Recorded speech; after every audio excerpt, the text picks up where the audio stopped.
Mr. Miller, what should happen to the Seditious Six? Well, they should be held. Yeesh, they sound like Spider-Man villains. And that's not an accident. Let's talk about it. Held accountable under the law and under the Uniform Code of Military Justice for a seditious conspiracy against the United States of America. This is completely open and shut, straightforward. What is the motivation? Why would 6 members of Congress, selecting specifically for individuals with a CIA or military background, record a carefully written, carefully produced, slickly edited video messaging directly to members of our clandestine services and our armed forces, telling them to disobey orders from their superiors, telling them that they should individually determine whether an order is legal or illegal and defy it. Individuals who are exercising life and death power. I say do it, they're going to do it. That's what leadership is all about. What would you do as Commander-in-Chief if the U.S. military refused to carry out those orders? They won't refuse. They're not going to refuse me, believe me. But they're illegal. Let me just tell you. Okay, so I'm going to ask you guys a question, and I feel like this isn't going to be an interesting question because I don't know how often this happens. So maybe whoever is in the armed forces, they could tell me. But how many times have you been asked to follow unlawful orders? What do you think? I mean, a lot of you probably say, I don't know. But I'm curious, if you knew it was unlawful, what would you do? How would you feel? Knowing that they apparently do beat into you, that you're not supposed to do that, right? But I don't know how many times that actually happens in practice. I don't really know. And I think maybe part of the reason why is because, correct me if I'm wrong, but this situation feels a bit new, a bit unprecedented. Because previous administrations, again, correct me if I'm wrong, haven't been so blatant about this fact. You've seen the video of the various politicians reminding you of your oath. They repeatedly said unlawful, so I think it's interesting to call them seditious, knowing that they were very careful. They even have it in big letters, unlawful, right? Repeatedly. And that is part of that oath. So I don't really know what the argument is. Just because you call somebody something doesn't make them something, right? That's the key thing.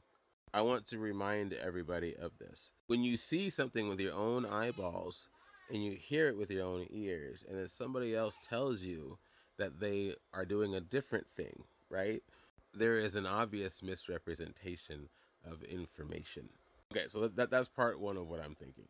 Okay, so let's continue. Hold that thought though. Okay, second thought.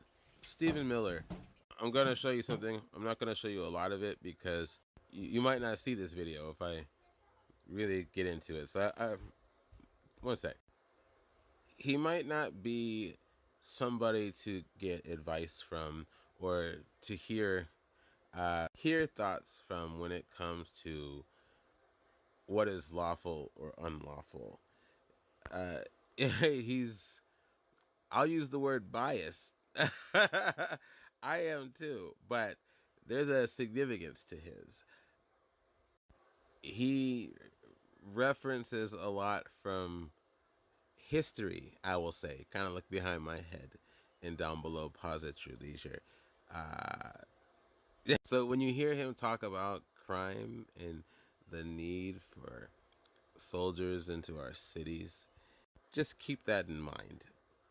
Not the best person to listen to. I'm actually surprised they even let him talk in the first place.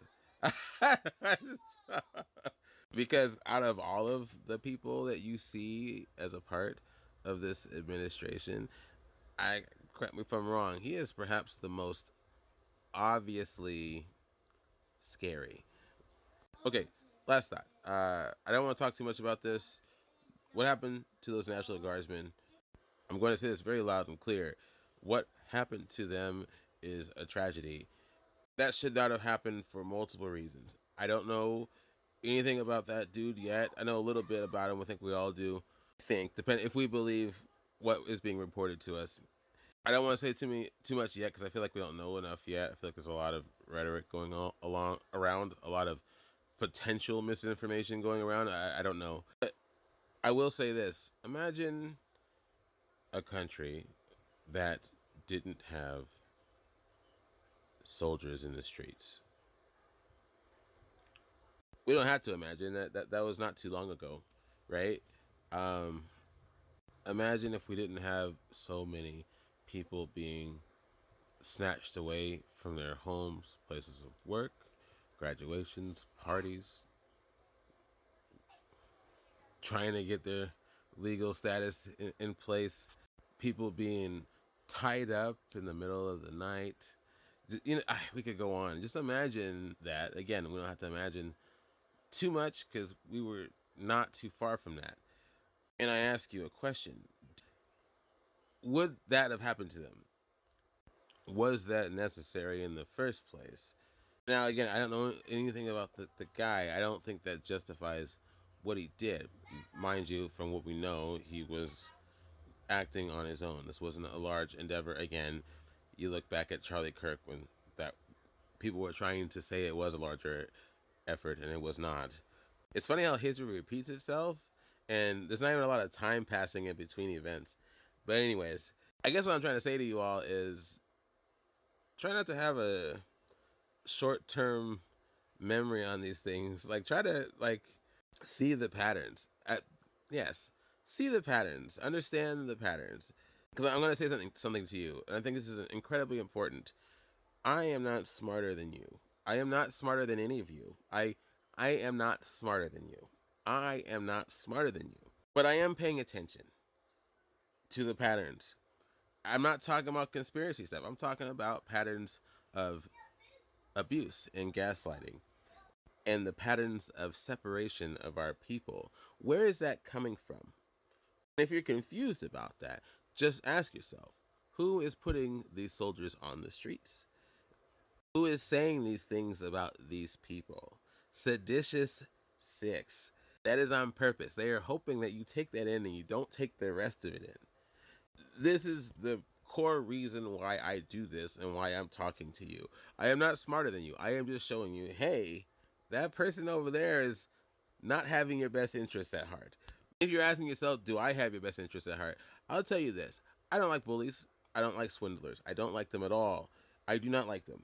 That you can believe in from me. Period. Okay, I'll leave it at that. Like and share if you like what I'm saying. Comment if you do or don't. If you really like what I'm saying, subscribe. Emphasis on really like what I'm saying. Okay? I have a job, I make money, but hey, this is fun. I want to keep doing it. So, any excuse I can bring to my wife to continue doing this and get deeper and deeper into it.